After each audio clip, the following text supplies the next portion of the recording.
Free my mind, open my heart with the whispers of truth. To live a conscious life, to live a conscious life on the growing edge. On the growing edge.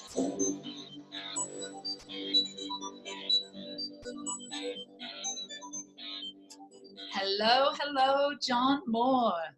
Hello, Alison Benjamin. I love that song. That's the first time I've heard it. It's beautiful. It's fun. It is fun. It's great. And that's by Leslie Monroe. So thank you, Leslie, if you're watching. Thank you, Leslie.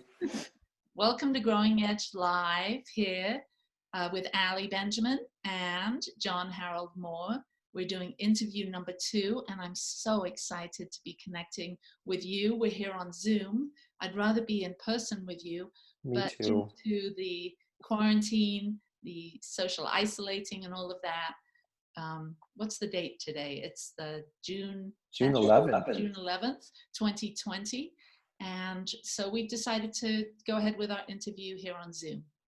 So John, next thing. Yeah, it is. It is. It's how we're doing it these days. So John Moore, who is John Moore?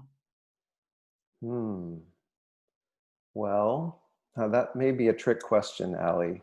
That's funny. If anyone listening in Houston, Texas, if you say that name, they're going to start thinking of a jingle for a local plumber called John Get More. And he says the number. I hear that all the time because I live here in Houston now. So, but that's probably not what you're looking for. John Moore is, I kind of think of that's my persona. That's like my avatar for moving around here in this world of form. It's not really who I am, but it's what people identify with, or that's how I can communicate here in this world. So John Moore, and I've claimed my middle name too. It was my dad's name. And truth be told, one of the reasons I claimed it is because johnmoore.com was already taken. So John Harold Moore just felt right to, bring my dad's presence in. He passed when I was 7. So John Harold Moore, and I kind of liked it because it's John heralding Moore. And I feel like my mission is, I heard this in a mystical experience once, that my presence helps others on their path of healing and wholeness. And that has become my mission statement. So I guess that's who John Moore is a being that is here to assist people on their path of healing and wholeness.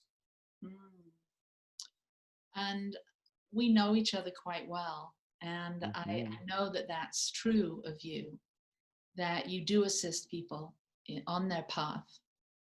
And so with all that you've done, all that you've studied, all that you've learned, because I know you've been on your path for some time, you must be experiencing quite a degree of inner peace and well-being and joy and happiness in your life. Does that happen for you all the time now that you're so enlightened?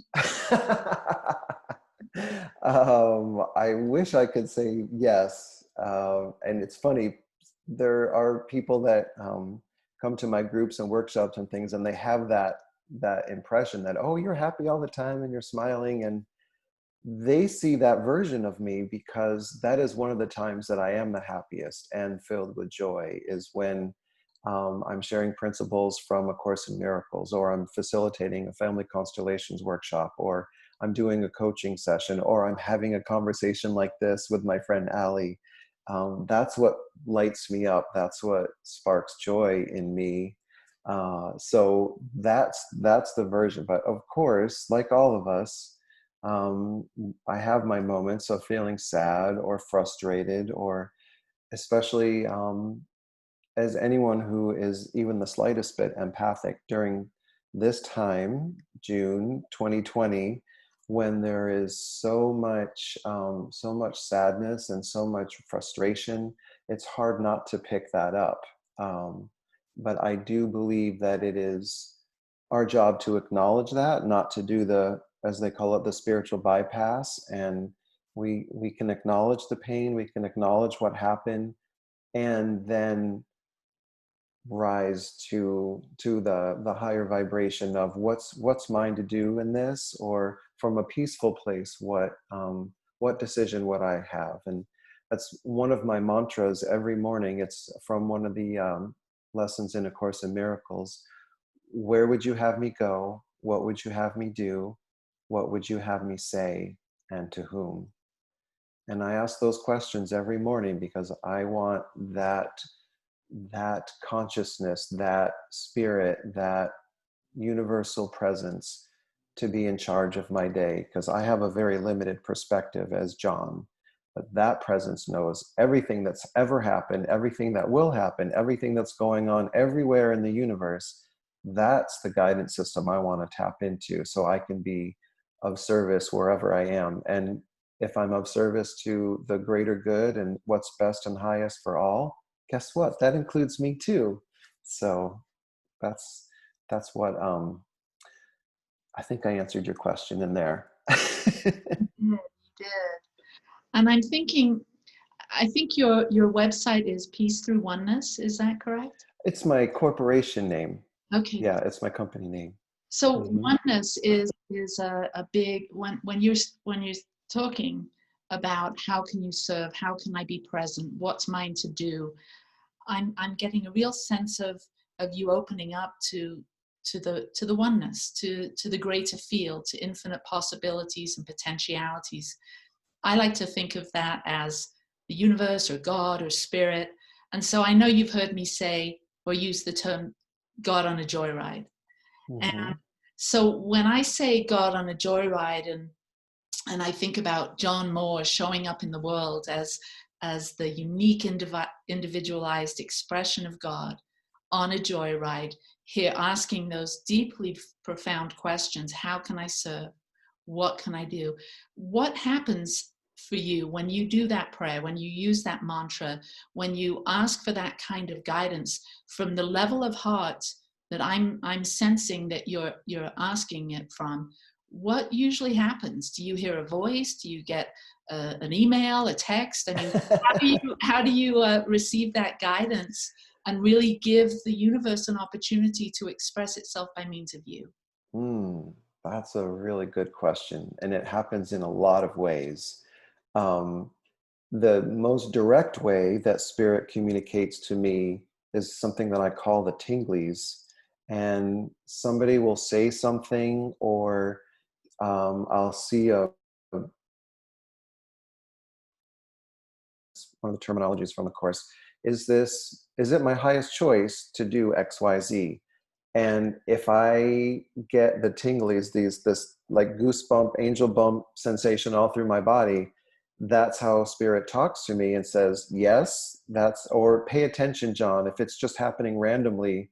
One example, I remember I was at a crossroads. I was living in California in 2012, and things weren't working out for me. I'd been there about 8 months, and I wasn't sure what to do next, but I felt like, well, I had sold everything in Miami.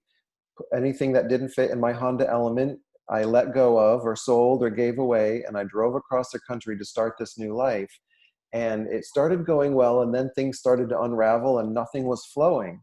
So I remember sitting in the airport at LAX. I was flying home to New York for my sister's wedding, and the gate next to me, they announced a flight to Miami, and I got the tinglies all through my body. I'm like, that's interesting. And they announced the flight again, and it happened again. I'm like, okay, spirit, are you telling me that I'm supposed to go back to Miami? Like, I let go of everything. I hauled my cookies all the way across the country, and now you want me to go back? And I disregarded it as like, no, that can't be right. And I remember, so I went to my sister's wedding. It was in July. I came back. I was on a hike in Runyon Canyon outside of LA. And I looked at the full moon, and I just had this knowing, like, I'm not going to be here the next full moon. And interestingly enough, that was a year that there were 2 full moons in the month of August.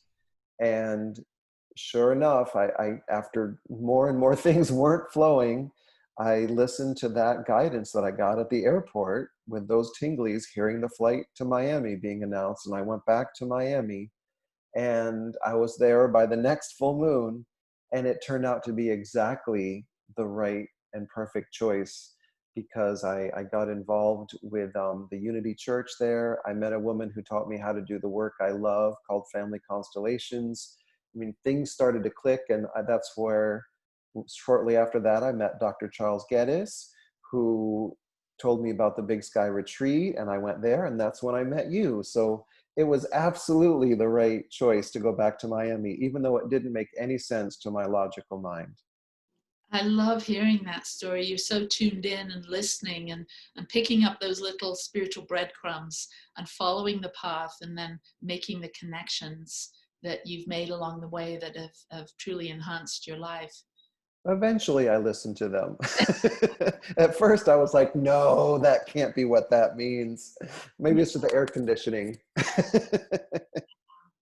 So I know in your work through Family Constellations, and you facilitate Course in Miracles groups and conversations, and just your own sharing of your life experience with me.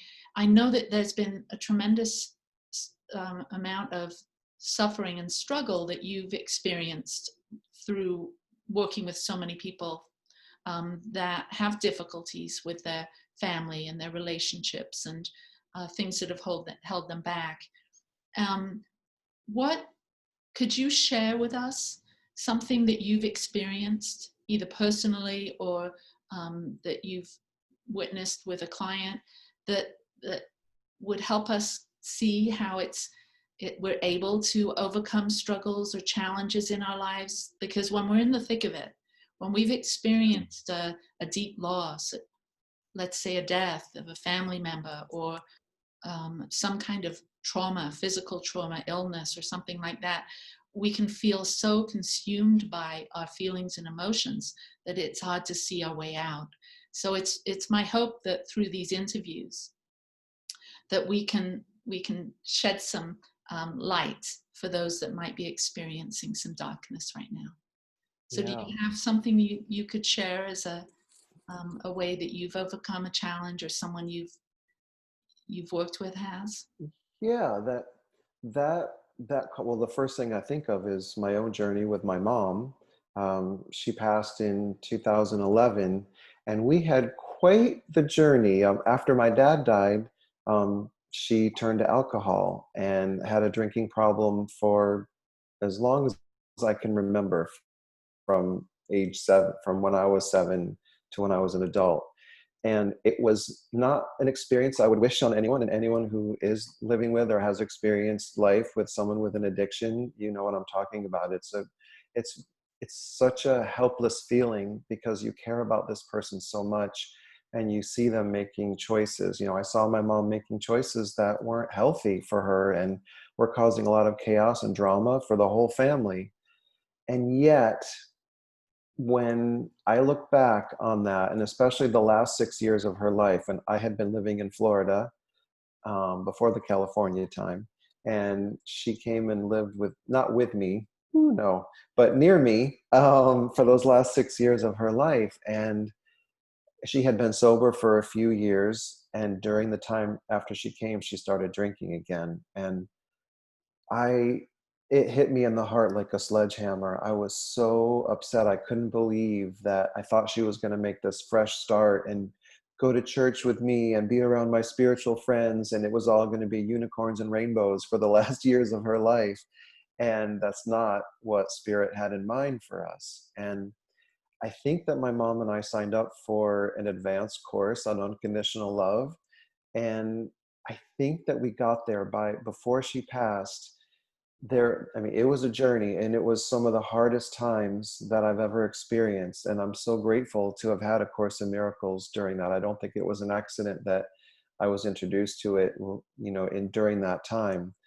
But this really helped me. My coach at the time, it was one particularly hard Christmas Eve, and we were going to go to a candlelight service, and my mom got drunk, and didn't want to go. And so she was going to be home by herself with her cats on Christmas Eve. And my heart just broke because I thought we were going to have this wonderful experience. And my coach told me, so if you think of your mom as your teacher, what lesson would you say she's trying to teach you? And the answer came immediately. She's showing me where the road of not letting go of pain and anger and resentment leads. It leads to this experience. And she said, well, how's she doing with that lesson plan? And I said, well, she is not giving up on that lesson plan. She wants to make sure I get it so that I don't make those choices and end up in that kind of a situation where I'm just so miserable and suffering and sad and depressed. So I would say that I can, right before she died, I listened to this beautiful, beautiful CD called Graceful Passages. I don't know if you've heard of it. You might have heard me speak of it before. Yeah, that's right. I think we did talk about it. It feels like a gift from the divine, and it's the called Graceful Passages, a companion to death and dying. And I listened to that track with my mom. She was unconscious at the time, and I held her hand and I listened to that CD, and I sobbed like like the Oprah ugly cry for the whole thing. And it was like my heart just broke open, and all the sadness and all the pain that I had been carrying for her and with her, it just melted away. And I somehow, it dropped from my head to my heart that everything that happened, all the good, the not so good, the horrible memories, the drama, it all happened to bring me right where I am now. And I actually was able to thank her for all of it, that and tell her that she was the perfect mom for me. Even though she wasn't the perfect mom, she was the perfect mom for me so that I could be on this journey that I'm on right now. And I actually meant it. Like when I speak of her now, there's love in my heart. There's not, I don't, of course I remember some of the things that weren't very pleasant, but I don't focus on those. I focus on the love and the laughter and the lessons that I learned through her, whether they're what not to do or how to, find the humor in every situation. She was a master at that, of being able to laugh at herself when things were pretty tragic. So I can be connected to her that way. And so that's what I would say. I know there's a lot of people that are suffering now, and it feels really hard, and it feels really, there are people that are very challenging, and we want things to change. And those people that we're having a hard time with, if we ask the question, if they're our teacher, what is it that they're teaching me? And somehow that seems to shift it to, it's not happening to me, but there's a lesson here for me. Mm, beautiful. Wow. So you're taking God on a joyride in your own particular way. Yes. You're here at the very growing edge of your own evolution. And how would you say you give God, or give the universe, or give spirit a joyride through the vehicle of John Harold Moore? Hmm. Well, one of the things that I've discovered recently is I miss dancing. I used to be one of those club kids on South Beach in Miami, going to the clubs and dancing. And I don't miss some of the drama and the things that I used to do then. But I do miss the dancing and the music and the uplifting. So that's one of the things during this quarantine that I have rediscovered, listening to dance music, putting my little sound canceling headphones, Sony sound canceling headphones on, and I have a dance party for one right here in my office, and I just dance. So God and I are dancing for a few hours, and it's amazing that it evokes the joy in me, just that experience. And I put a little light show from YouTube on, these beautiful mandalas that morph and change. So I'm looking at these that to me is like a symbol of God, and the music, and I'm just moving around to the beat, and it brings so much joy. So I'm trusting that God is enjoying dancing with me. I'm sure that's the case. Yeah, I've seen you dance, and I. So, is there anything else? Is there anything else you would like to share Hmm.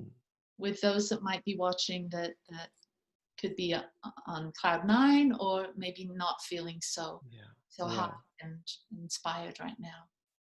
You know what's coming to me when you ask that is, um, again, we want to be mindful for those who are not experiencing joy right now.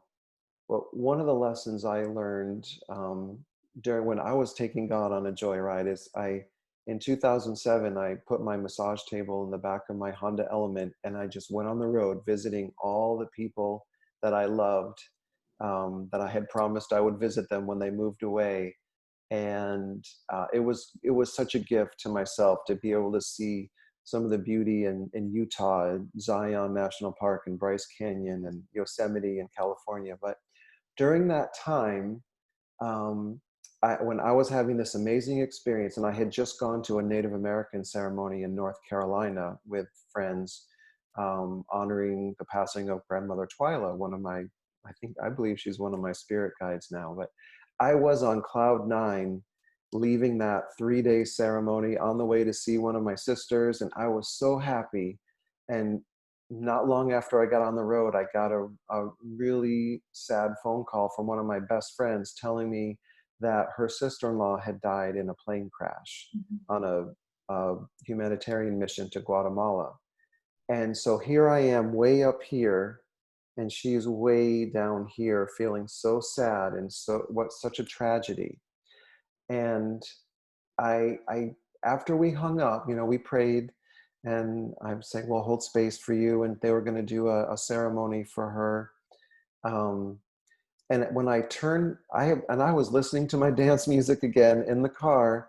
And I remember this moment after we hung up, like it didn't feel right to put on the dance music again and be so happy when she was so sad. And then I got this message from Spirit saying, John, it's not going to help her for you to come down to her sadness. Now, I Mm. wouldn't tell her to turn on her dance music and dance with me. That wouldn't have been appropriate. But I really understood that if we are all one, if we are all connected, I will be much more of service to her if I turn my music back on and I continue to be. And so maybe my energy, my joy can lift up the collective consciousness. So if you are not experiencing sadness or joy, or sadness or suffering right now, you might be feeling guilty because you're not, because there are so many people that are having a hard time. No, I'm not suggesting that start a dance party in the middle of a funeral. But I am suggesting that it's okay to be feeling joy, and actually it is more helpful for the collective, for the oneness, for you to stay in that experience of joy and still honor and still be respectful and appropriate. But it's not really serving for you to bring yourself back down, or for you to bring yourself down and not allow yourself to experience love or peace. It doesn't have to be joy, it can be love, or just the experience of peace will be a much bigger contribution than feeling like I should be sad too. Mm. Thank you. Thank you. Very helpful. So, how can people connect with you? Well, they can go to my website, which is, as I said earlier, my name, johnharoldmoore.com. And I would love to connect with your wonderful community, because I don't know, Allie and I, we just have this kindred spirit, kind of like sibling. And I always have a good time whenever I'm with your community. So Yeah. I'm really grateful for this opportunity to speak with you and them.